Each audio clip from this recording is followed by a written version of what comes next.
పార్వతీపురంలో జరుగు ఎన్డీఏ ఎన్నికల ప్రచార సభలోని ప్రసంగించిన గడ్కరీ ఎన్డీఏ కూటమి అరకు పార్లమెంటు ఉమ్మడి అభ్యర్థిని కొత్తపల్లి గీత, పార్వతీపురం అసెంబ్లీ ఉమ్మడి అభ్యర్థి బోనెల విజయచంద్ గెలుపుకు మద్దతుగా ఎన్నికల ప్రచారం. గడ్కరీ కామెంట్స్. రైతుల కోసం ప్రధానమంత్రి మోడీ ఎన్నో అవకాశాలు కల్పించారని, పేదరికానికి కారణం పనికిరాని ఆర్థిక సంస్కరణల వల్ల కారణంగా గత ప్రభుత్వంలోని ఇబ్బందులు పడ్డాము. ఇప్పుడు మోడీ సారథ్యంలో ఇవన్నీ అధిగమిస్తున్నామని, 35,000 కోట్లతోటి విశాఖ రాయ్పూర్ అభివృద్ధి చేస్తున్నామని, 22,000 కోట్లతో green field highway Araku parliament పాదలోని నిర్మిస్తున్నామని, మీ ఏరియాలో మంచినీటి సమస్య ఎక్కువగా ఉన్నట్లు తెలిసింది.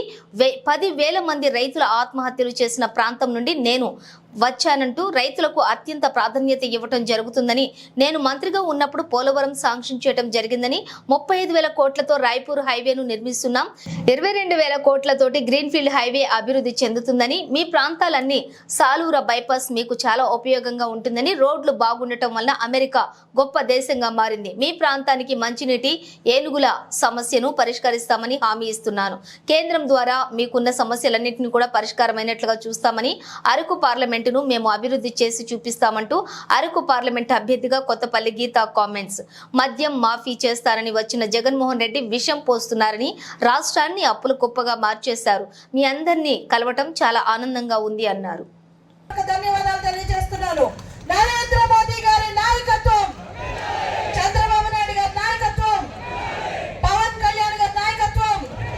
జై బీజేపీ, జై in the area of Vidarbha in Maharashtra. విదర్భలో నేను రైతుల కోసం పనిచేస్తాను, 3 షుగర్ మిల్స్ రన్ చేస్తున్నాను. I am coming from the area where we have 10,000 farmer suicides. 10,000 మంది రైతులు సూసైడ్ చేసుకునే ప్రాంతం నుంచి నేను వస్తున్నాను.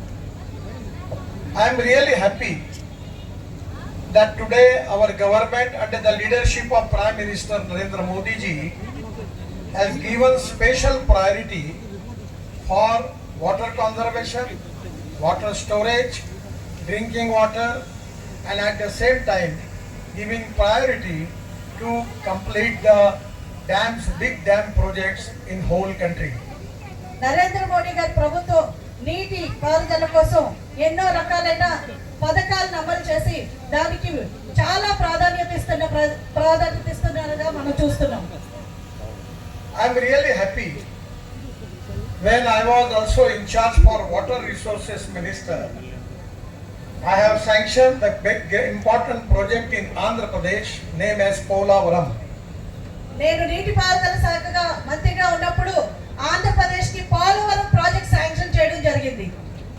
Actually the project cost was 60,000 crore and 4 times I visit on the site of Polavaram when Chandrababu was the chief minister of Andhra Pradesh. 60,000 రూపాయలతోటి మేము Polavaram project sanction చేశాము. 4 సార్లు నేను ప్రాజెక్ట్ సైట్ చంద్రబాబు నాయుడు గారు ముఖ్యమంత్రి ఉండగా నేను అక్కడికి సందర్శించడం జరిగింది. But I am really unhappy that because of the politics in the state, still the Polavaram is not completed. రాజకీయాల కారణంగా ఈ రోజుకి పోలవరం పూర్తి కాకపోవడం నాకు చాలా బాధనిస్తుంది. Actually at that time the 1,300 TMC of water in Godavari is going to the sea. It is a wastage.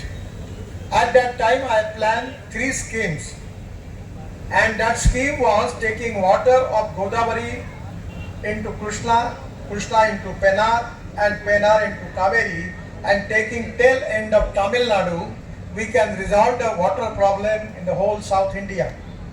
ఆ రోజు మేము 1300 టీఎంసీ నీరు సముద్రంలో కలిసిపోతుందని చెప్పి 3 ప్రాజెక్టులు మేము దానికి శాంక్షన్ చేశాము.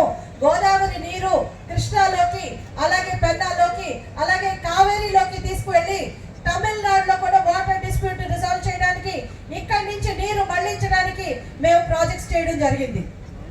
It is really a great mistake, planning mistake.